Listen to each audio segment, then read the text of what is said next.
and I'm really glad in a way. So let's simply I'll quickly start with my session today, and then we can go from there. First of all, thanks, Mike and Patrick, and all the organizers, volunteers who have put up all the talks online. It's so amazing to see amazing speakers speak at being at different time zones and speak about interesting topics. Today we're going to talk more about how do you build a scalable and more. We're getting a really bad echo. So I think you need to adjust your mic or your speaker. Okay. Let me try bringing that closer. Should be good. Is this better? It's better, but there's still an echo.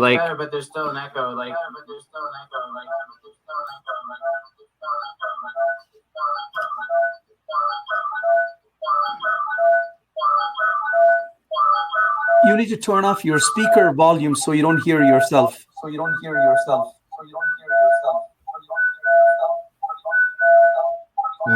I believe I'm good. I mean, everything is off. Are you seeing it all? No, right? Okay, great. So all good. We can quickly get started with the session. Matt? No, there's still an echo. Seriously? Okay.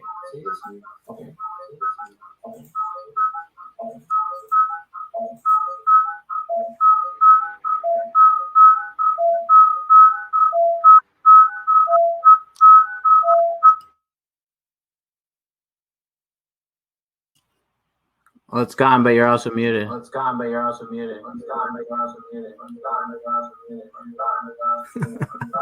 kind of cool.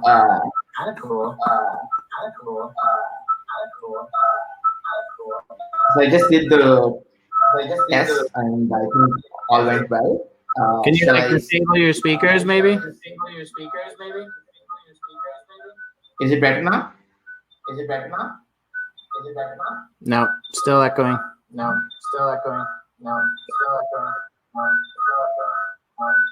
You're on mute, Venkat.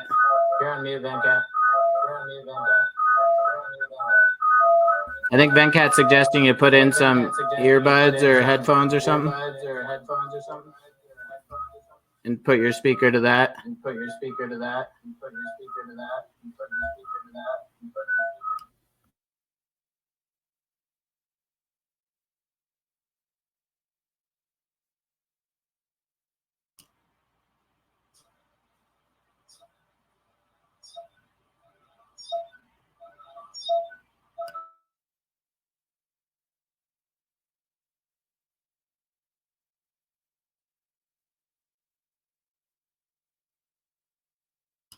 Now can you try unmuting?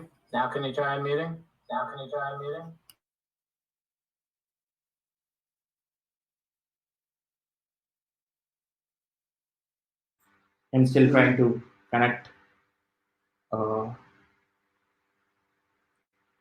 Okay, let me try. We're getting this out, but it did work fine in the green room when we were checking it. You still hear the echo? Nope, appears to be gone. Okay, we should be good to start, right? If you could bring your desktop, please. Yeah. Thank you.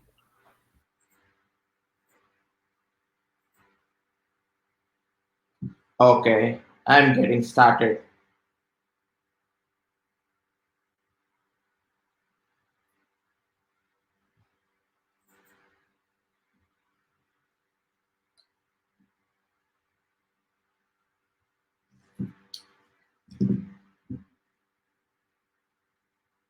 Good. I believe we are good.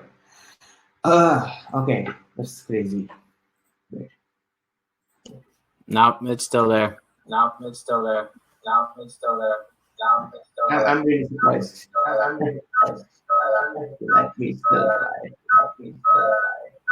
Maybe if you just use like the same microphone from your headphones. Yeah, I'm just trying that.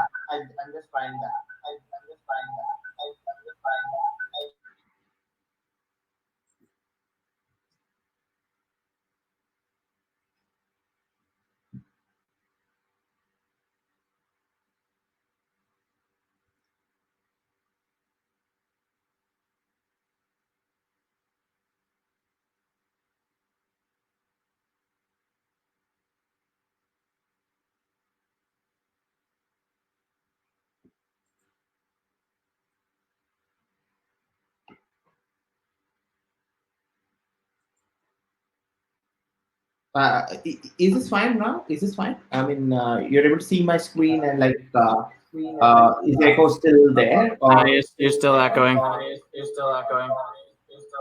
still don't understand that. I think it's surprising to me, really.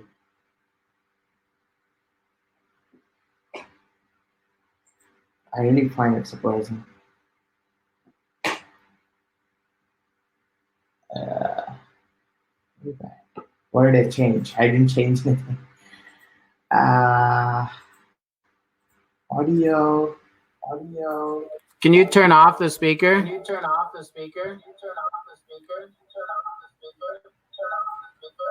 Like in those settings right there, you see mic and then there's speaker. Is it possible just disable the speaker? Yeah, I did turn off the speaker. Is it not echoing now? Is it better? If you can show me a thumbs up. Yeah. No, I mean it's still echoing. What I'll do is like I'll rejoin the studio a bit. Okay.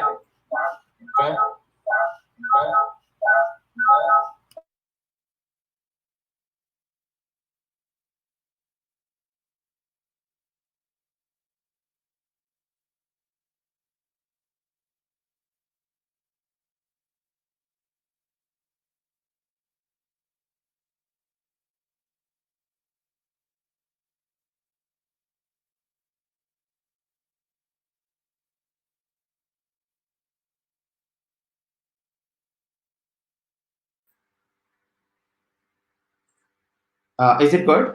You are able to hear me?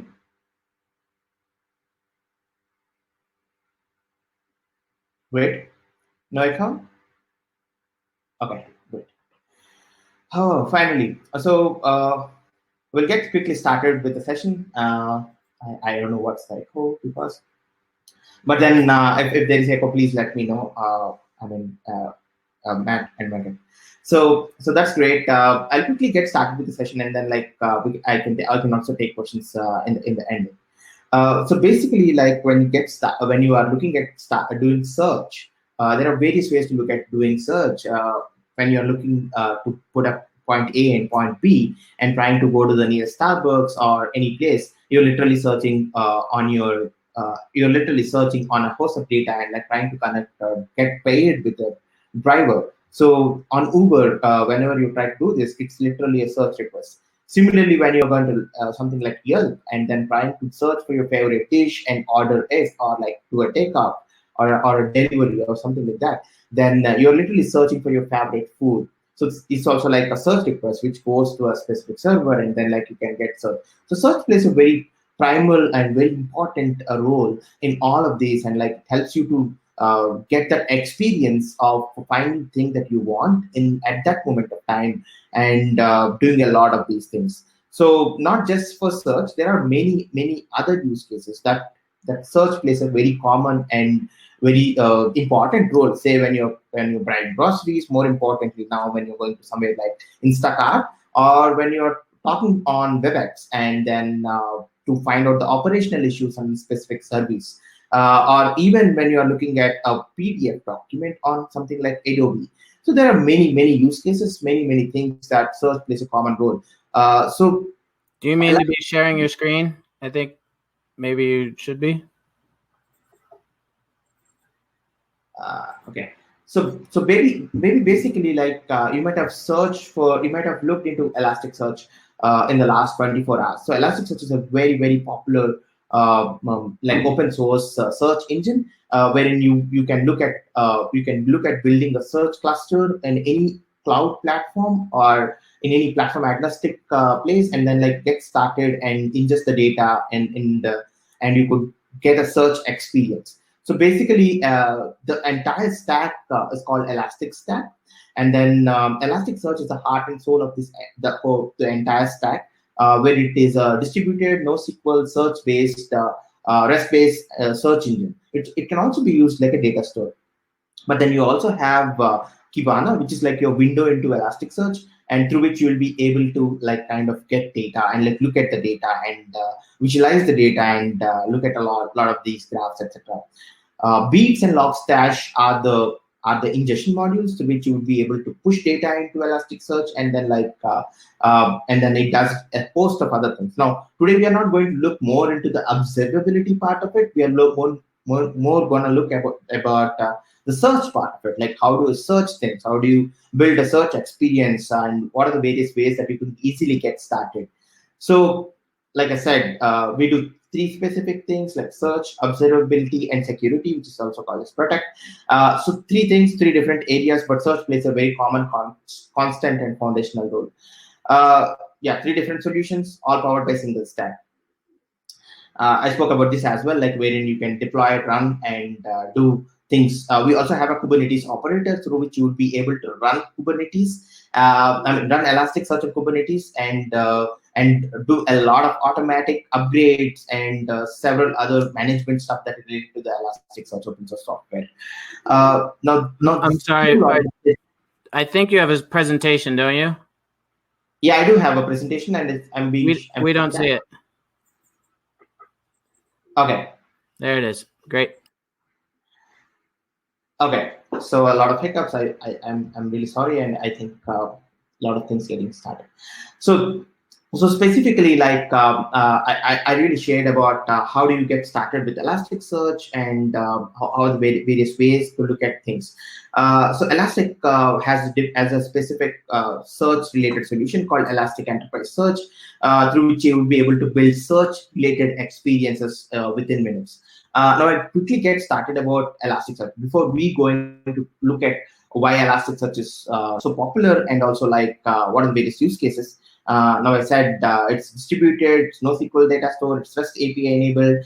You could build this cluster. You could go on to this API and do a lot of these things. But at the same point of time, there are a lot of other related things like building.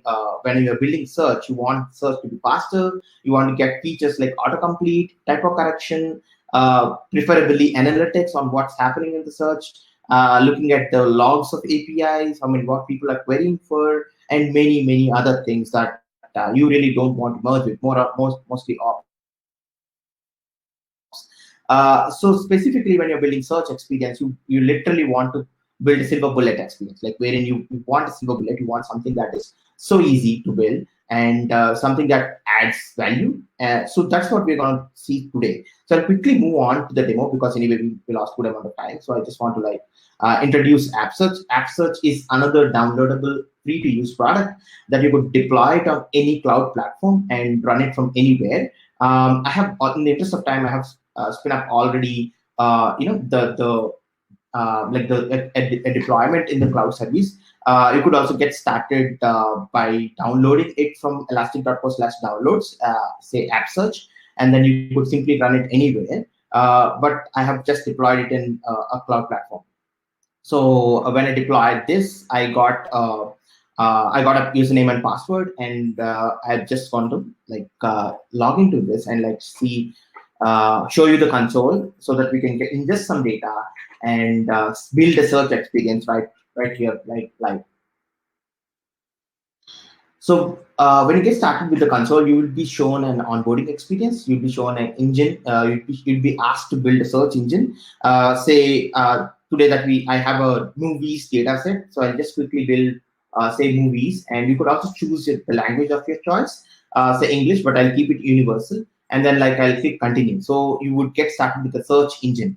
There are various ways to ingest data. Let's say you can use API, like the regular API. wherein you would be given an API key or the token, and then you can ingest data using that token through the API. But you can also upload a JSON file or even paste JSON. So what I'll do is like I'll quickly paste some JSON documents so that like we can get started. So it's very interesting, to easy to get started with this specific tool. There is no need of building that regular Elasticsearch cluster, or there is no need of doing several other feature arrangements that you need to do in case of like say in case of like building this own open source solution. So this is like a layer on top of your Elasticsearch, and then this helps you to do many things. So a data index successfully, and it also showed how many documents we have ingested. I'll quickly see the visit dashboard part, and so that like you'll be able to kind of like take a look at it. So this is the overall console, and then there are say meta engines, credentials, multiple roles, etc.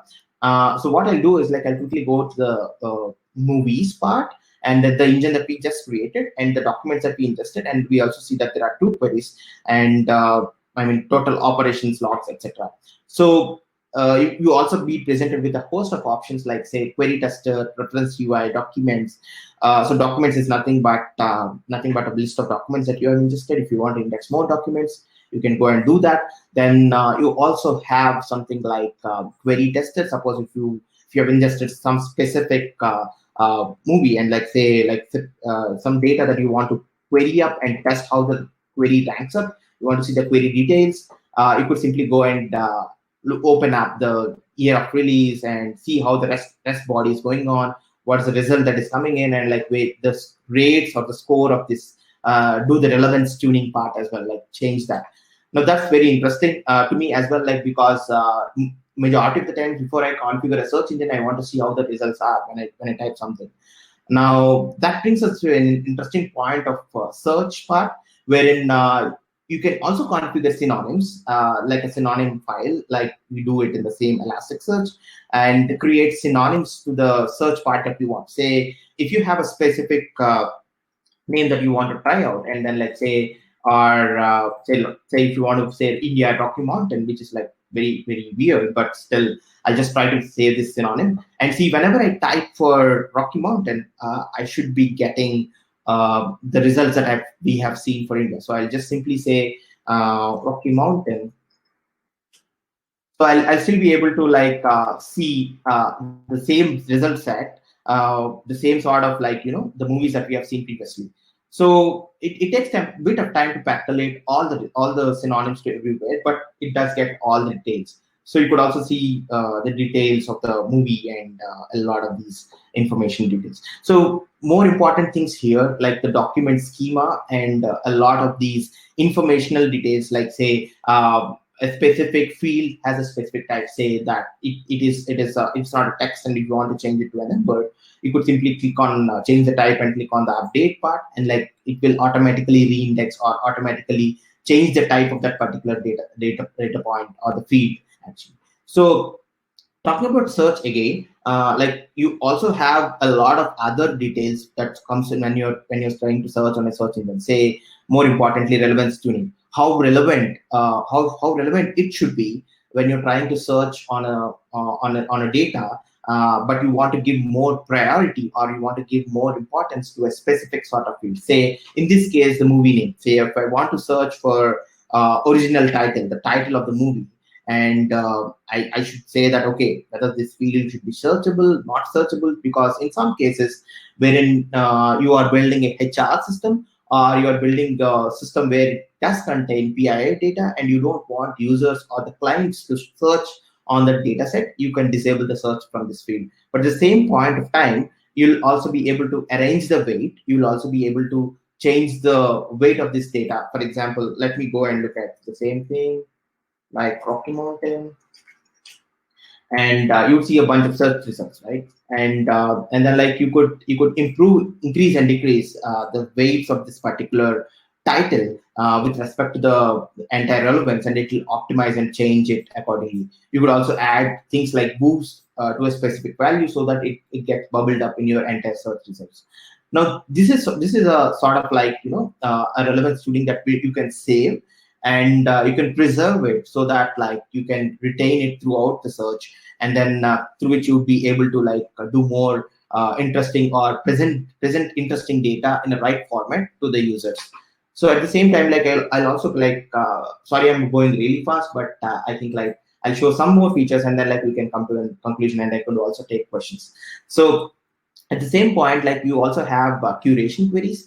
So these are queries wherein if you want to say I'm going ahead with same synonym that we have built. So suppose say if I have done specific sort of search results, and I'll be presented with a bunch of documents, but I always want a specific document to be on top of my result set, and not the other way. So what I'll do is like I'll just pull one of the document to the promoted document set, and it creates a curation for me. And then whenever I search for this specific word, this particular document comes on top. So you could also say something like, so if you have a specific sort of restaurant or a dish that you want to show, whenever somebody says a sandwich, right, and you want to present a specific dish, whenever somebody says a specific restaurant name or a specific type of restaurant genre that you want to go with, and you want to present with a specific option, say promoted document, something like that, and then you could do that easily. So you could also demote this result. At the same time, if you don't want to show specific results to the users or to reduce the specific organic results that are coming in, you could also demote the result and like make sure that the document doesn't show in your search result, even though organically it is coming in the search result. So these are the various things. At the same time, like you also have result settings, say to improve the query performance, like what are the various things that you could show, what is the size that you could show, how can you restrict, and a lot of these play a valuable role in like your to getting the right query. So you could tune that and do all of this. So entire experience again comes with the credentials. So that means like you get an option to do the API key, like you could create custom API keys as well. You get a search key, and you could also get a private key to do all the operations, the credential related operations, read, destroy, and delete. I mean, destroy and update the documents and a lot of these details. So quickly going to the last part. So not just we believe not just like creating this entire experience, but also we are also thinking like that about the end user. So whenever you try to build a search engine, you are looking at a search box. You're not looking at a server or endpoint that is there somewhere. You still need to build the end user experience. So suppose if you see we have another open source project called Search UI. Again, you can explore the source code here. But what this exactly creates your reference UI. So suppose if you see there's a page here wherein there's a search bar, and sort by, and filter by, and various other details. So I'll just select what are the fields that I want to see there, and then I'll be able to do a lot of interesting details. So let me go and look at original title, say filters or genres, and then say IMDb rating, right?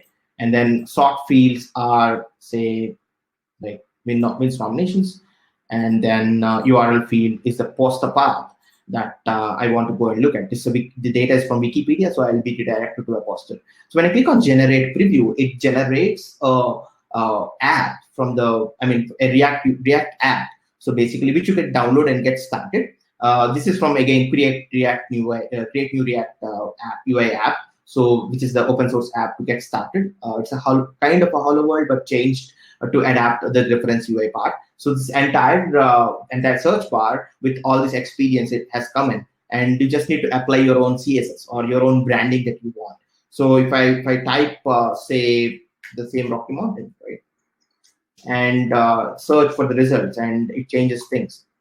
When I click say if I have if I have click this particular cursor, it will take me to the place that I want. So you could also tune the results. You could do everything that you want to do. More importantly, so this is a configuration, and you can download this as is and start building your own existing thing. Not just this, when you search all of this and you want to create a complete experience, you could also go back to the analytics and see how the queries fared, and like how many amount of queries, and then what are the various top queries that you have, and queries with no results, Like say sometimes when somebody has searched for a specific product or a specific say a term that it has a different linguistic meaning or the pronunciation is quite different and you don't have it in your data, you could configure a synonym, right? If you know. So at the same time, like the top queries with no results, like when I give that, and then it would show the related information. So you would also see where people have clicked through the data, like say how many times I've typed Rocky Mountain, I clicked on the link and went into it and looked at the product, detailed view of the product. So likewise, there are many things that you could do. You could also collect the API log of this entire thing and analyze it in a different platform altogether if you want. So this is the overall view of how do you build a search, how do you build an important search. And we haven't talked about anything about Elasticsearch, the operational things, like how do you put up what OS to use, and many of these, right? So we just clicked on the easy part. Now, at the same time, I'll quickly go back to the presentation and I'll show you some more slides, how it is quite different from the regular Elasticsearch experience. When you are talking about architecture without app search, your application directly talk to the Elasticsearch cluster, do all the queries and give you results. But if you're looking at the app search server, which interacts with the Elasticsearch, which does all the management, all the takes care of every feature in Elasticsearch, but gives you a nice UI, nice search console, builds you a lot of these details, and you will also see application. We're also looking to build a crawler. We also have a crawler through which you would be able to crawl from the HTTP endpoint. We're also trying to bring that into the app search so that you could crawl the data that you want rather than calling an API to ingest the data. Say that crawler will automatically pull data from whatsoever the data source and like try to optimize it for the user. So with that, I would like to showcase some like the URL. So if you want to join the Slack group, you could go and join the Elasticstack Slack community, but you also have search URL, like wherein you would get all the resources, downloadable stuff, or the presentation that we have. That being said, and thank you. If you have questions, I'm happy to take. Thank you very much. We use Elasticsearch in JHipster, and I love it. And I really like the part of the demo where you generated a React app. That was pretty cool. Yeah. So we don't have any questions on the Q&A or in Slack. So part of that's probably my fault with the audio in the beginning. But I would ask you, what's a new feature that's coming in Elastic that you're excited about? So basically a lot of things are happening at this point. So if you're thinking about building, we are thinking about building a lot of ML in search. Like you also have something called vectors through which you'll be able to do, say, something like image search. Like you'd be able to like kind of do ingest a lot of binary data and kind of like try to do a lot of other ML related stuff. That's one interesting thing in the search part. But then there are many other stuff like optimizations in the Lucene, through which we will be able to like do more interesting stuff like optimize for thousands of users doing different use cases in Elasticsearch. Through which if a bit of heap is being reduced, then it's a lot of benefit to a lot of users who are doing analytics or doing search or doing 1,000 other things. So yeah. Nice. All right. Well, thanks for joining us today, and we hope you have a wonderful day. Thank you, Matt and Venkat, and it's awesome. Thank you. Bye-bye.